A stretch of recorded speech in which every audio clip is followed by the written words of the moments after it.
before removing the steering wheel, we need to remove the battery. It's airbag, so we don't want anything to go off unnecessary. So let's remove the battery. You can take the positive or negative, it doesn't really matter, as long as you got no power to the system.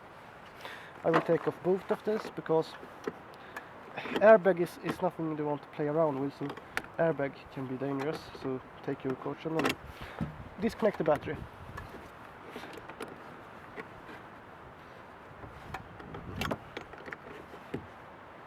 Here we go.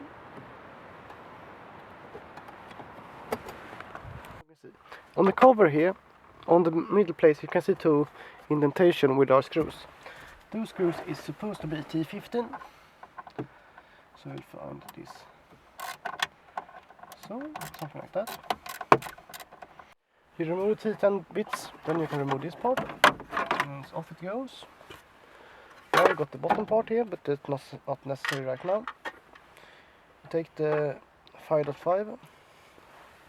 Put back of the steering, now remove the keys, inside the ignition, then remove the spanner. Remove it.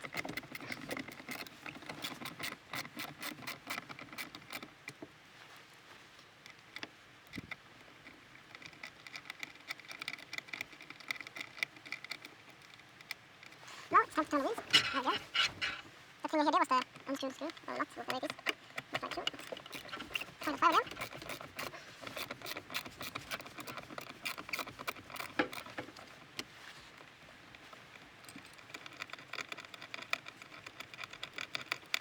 This is supposed to get removed.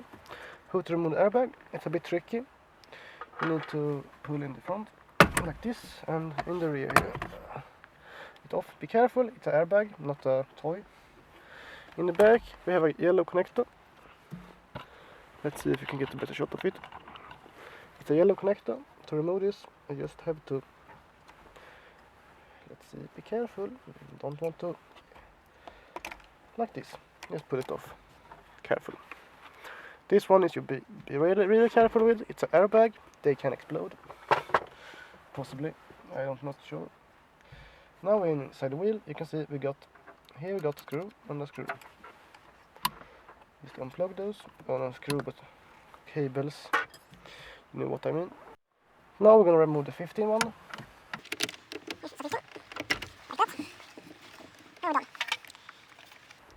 Remove the screws for the clock spring because we don't want to take apart the clock spring unnecessary.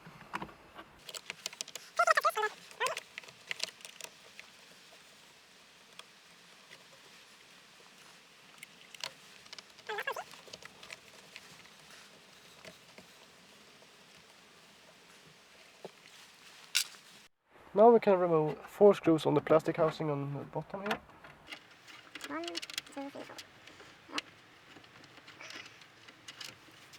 Now it's hard, the tricky part to get past the cylinder lock, which is like this. Here we can see 1, 2, 3, 4 on this part, and it's gone. And now we can see what's happening with the wheel. Steering lock. We can't remove the wheel without the steering lock. We need to unlock. Now we can take off the wheel. The clock spring is following with it. We don't want to remove the clock spring, so we're going to push it back into the wheel. You see, like this. Be careful, this clock spring is an important part with the airbag system and everything, so it's really well kept. There we go. The wheel is off. We got to the center cap part here. To remove this part, we got a